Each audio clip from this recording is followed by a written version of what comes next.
जब भी आप किसी दिक्कत परेशानी में पड़ते हैं, या तो आप अपने किसी यार दोस्त के पास में जाते हैं पैसे के लिए, या फिर आपको अगर यार दोस्त के पास से ही पैसा नहीं मिलता है, रिलेटिव से भी कोई पैसा नहीं मिलता है, तो आप बैंक या फिर एनबीएफसी का सहारा लेते हैं।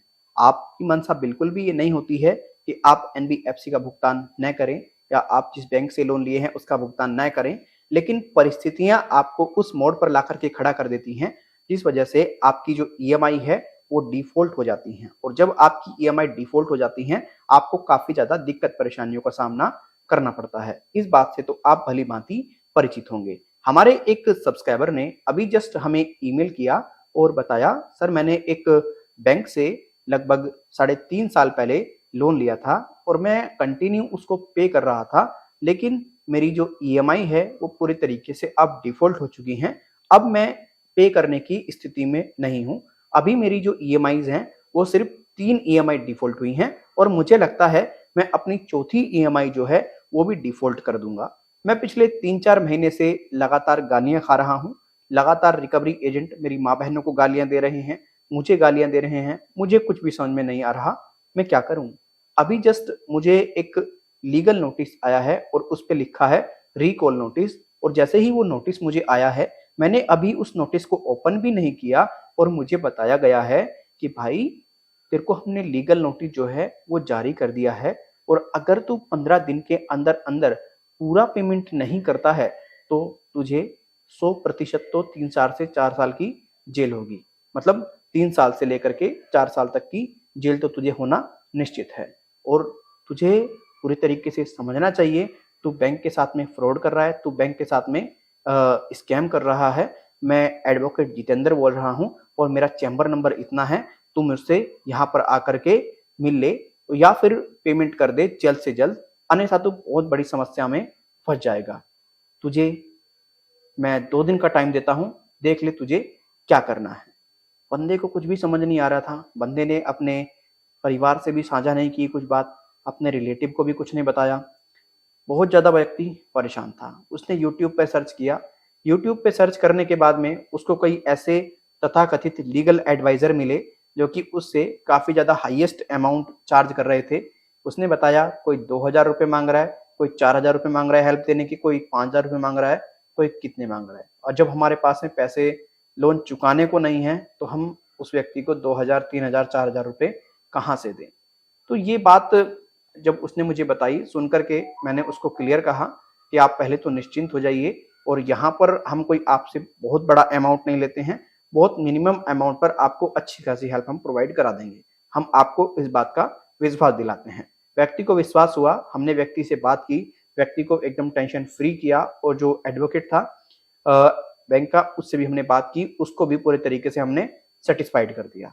तो जब ये सब बातचीत हुई हमारी, तो हमने सोचा कि क्यों ना आपको भी एक वीडियो के माध्यम से जानकारी दी जाए, क्योंकि आप में से कई व्यक्ति ऐसे होंगे जो इन समस्याओं से जूझते हैं, उनको कुछ समझ नहीं आता वो क्या करें। तो आज का ये वीडियो आपके सभी सवालों को लेकर के है, जो लीगल नोटिस को लेकर के और रिकॉल नोटिस को लेकर के आपके सवाल होते हैं। तो चलिए अधिक समय न लेते हुए स्टार्ट करते हैं हमारा आज का वीडियो। देते हैं इस वीडियो में आपको कंप्लीट जानकारी कि अगर आपको कोई रिकॉल नोटिस प्राप्त हुआ है, आप लोन नहीं चुका पा रहे हैं, तो आपको क्या करना चाहिए, क्या ऑप्शंस आपके पास में हैं। तो गाइज, आप लोगों से एक छोटा सा रिक्वेस्ट है, अगर आप पहली बार हमारे यूट्यूब चैनल पे आए हैं और आप चाहते हैं हम आपके लिए इसी प्रकार की यूजफुल, वैल्यूएबल, जेन्युइन इंफॉर्मेशन लेकर के आते रहें, आप हमारे यूट्यूब चैनल को जरूर सब्सक्राइब करें, और सब्सक्राइब करने के बाद में बेल आइकन को प्रेस कर दें और ऑन कर दें ऑल नोटिफिकेशन को। उससे क्या होगा, कोई भी हमारे द्वारा वीडियो लेकर के आई जाएगी, उसका नोटिफिकेशन आपको सबसे पहले मिल जाएगा। आपको हमारा यूट्यूब चैनल सब्सक्राइब कर ही लेना चाहिए, क्योंकि यहाँ पर हम आपके लिए काफी ज्यादा यूजफुल इंफॉर्मेशन लेकर के आते रहते हैं। आप में से कोई व्यक्ति अगर प्रताड़ित है, अगर परेशान है व्यक्ति, और व्यक्ति हमसे इंस्टेंटली बात करना चाहता है, हमारी पेड सर्विस लेना चाहता है, तो वो व्यक्ति हमसे बात कर सकता है। हम किसी व्यक्ति से कोई 2000 रुपये नहीं लेते हैं, कोई 4000 रुपये नहीं लेते हैं, कोई 1000 रुपये नहीं लेते हैं, कोई 500 रुपये नहीं लेते हैं। बहुत मिनिमम अमाउंट पर आपको अच्छी खासी हेल्प दे देते हैं। हमारा ये व्हाट्सएप नंबर है, यहाँ पर अपना नाम, अपना मोबाइल नंबर प्लस आपका जो करंट इशू है वो आप हमें सेंड कीजिए, और 24 से 72 घंटे के अंदर टेलीफोनिकली एक अपॉइंटमेंट आपका फिक्स कर दिया जाएगा, और उसी अपॉइंटमेंट को आपको ध्यान में रखना है और उसी अपॉइंटमेंट डेट टाइम पर आपको कॉल करके आपकी प्रॉब्लम को सॉर्ट आउट कर देंगे हम लोग। तो आइए अब बढ़ते हैं अपने मेन सब्जेक्ट की तरफ।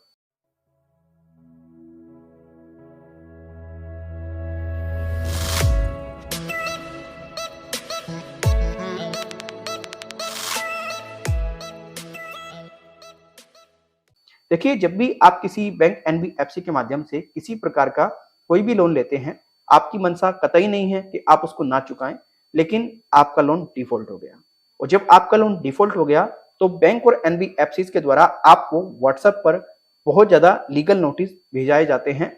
कोई रिकवरी एजेंट जो है वो फर्जी और फेक नोटिस भेजता है, कोई किसी प्रकार का नोटिस भेजता है। एक नोटिस आपको बाय पोस्ट भी रिसीव होता है। इसमें पूरे तरीके से ये नहीं है कि आपकी 3 ईएमआई डिफॉल्ट हो जाएंगी, आपकी 2 ईएमआई डिफॉल्ट हो जाएंगी तब वो नोटिस आएगा। वो नोटिस आपका 1 ईएमआई डिफॉल्ट होने पर भी आ सकता है, 2 ईएमआई डिफॉल्ट होने पर भी आ सकता है, 3 ईएमआई डिफॉल्ट होने पर भी आ सकता है। उस नोटिस में क्या होता है, वो नोटिस होता है रिकॉल नोटिस। उसमें व्यक्ति को बैंक पूरी तरीके से लीगली रूप से एक धमकी दे रहा है।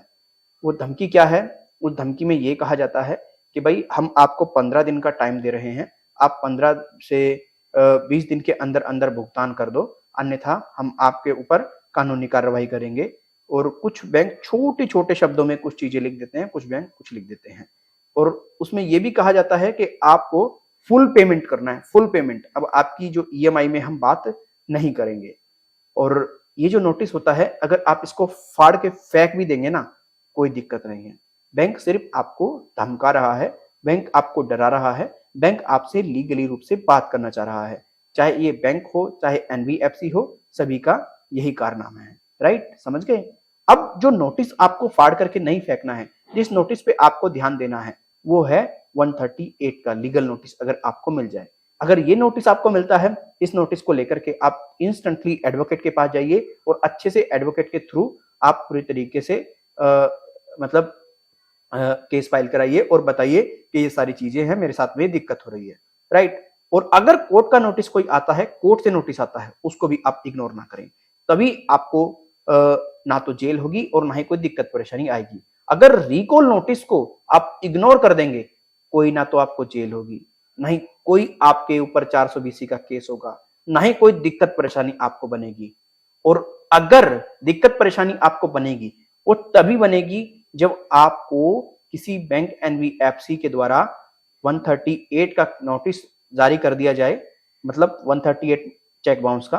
और अगर आपने कोर्ट में पूरे तरीके से केस जो आपके ऊपर बैंक ने किया है उसको इग्नोर कर दिया, लीगल नोटिस को जो कोर्ट से आता है, तब आपको कोर्ट की अवहेलना करने पर जेल हो सकती है। और कोई किसी सिनेरियो में आपके ऊपर कोई जेल नहीं होगी।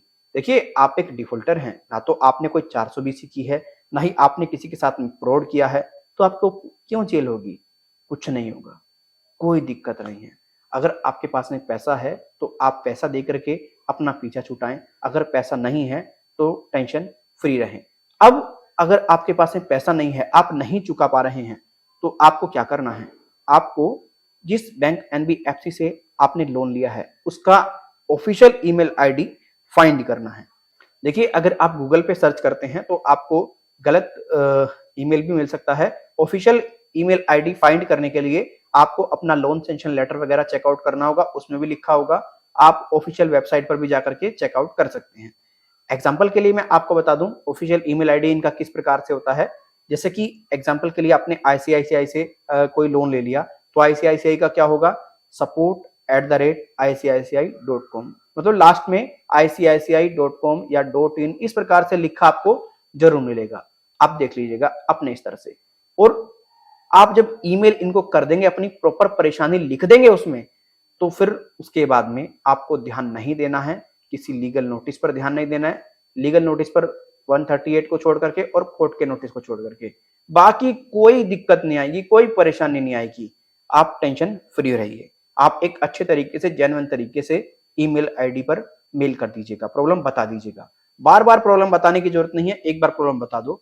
और बाकी आपको तो भैया चाहे 1 रिकॉल नोटिस भेजें, 2 रिकॉल नोटिस भेजें, 3 रिकॉल नोटिस भेजें, उसको फाड़ देना है और फेंक देना है डस्टबिन में, बात खत्म।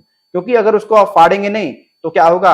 आपका दिमाग बुरी तरीके से टेंशन में रहेगा, यार ये क्या हो गया, ये नोटिस आया हुआ रखा है, ये हो जाएगा, वो हो जाएगा, ऐसा हो जाएगा, वैसा हो जाएगा। तो इन चीजों का आपको स्पेशली ध्यान देना है। देखिए, जितना आप टेंशन फ्री रहेंगे, जितना आप अपने माइंड से टेंशन निकाल देंगे, उतना आपके फ्यूचर के लिए बेटर है, आपके लिए बेटर है। और आप में से कई व्यक्ति ऐसे होंगे जो पूरी तरीके से ये मान लेते हैं कि भाई अगर हमने रिकॉल नोटिस को इग्नोर कर दिया तो ये हो जाएगा, वो हो जाएगा। कुछ नहीं होगा भाई, कुछ भी नहीं होगा। देखिए, आपको एक बात का और ध्यान रखना है, जो भी आपको लोन दिया है वो अनसिक्योर होना चाहिए। अगर वो अनसिक्योर लोन है तो कोई दिक्कत परेशानी आपको नहीं है, किसी भी नोटिस को आप इग्नोर कर सकते हैं। सिक्योर लोन में ऐसा नहीं है।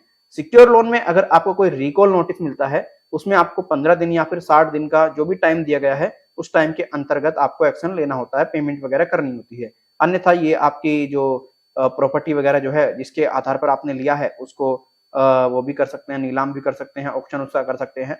तो अगर आपने पर्सनल लोन वगैरह लिया है, उसमें तो कोई दिक्कत नहीं। जैसे पर्सनल लोन, क्रेडिट कार्ड, ये एक अनसिक्योर प्रोडक्ट है, इनमें कोई दिक्कत परेशानी नहीं आती है। तो आप पूरी तरीके से समझ चुके होंगे आपको क्या करना है। अगर रिकॉल नोटिस आपको मिल जाए, आप लोन नहीं चुका पा रहे हैं, तो आप क्या करें, आपको इसमें जेल होगी या नहीं होगी, प्रॉपर जानकारी मैंने दी है। 420 का केस आपके ऊपर लगेगा या नहीं लगेगा, ये भी क्लियर कट मैंने इस वीडियो में समझा दिया है। आशा करता हूं ये वीडियो आपके लिए काफी ज्यादा हेल्पफुल रही हो।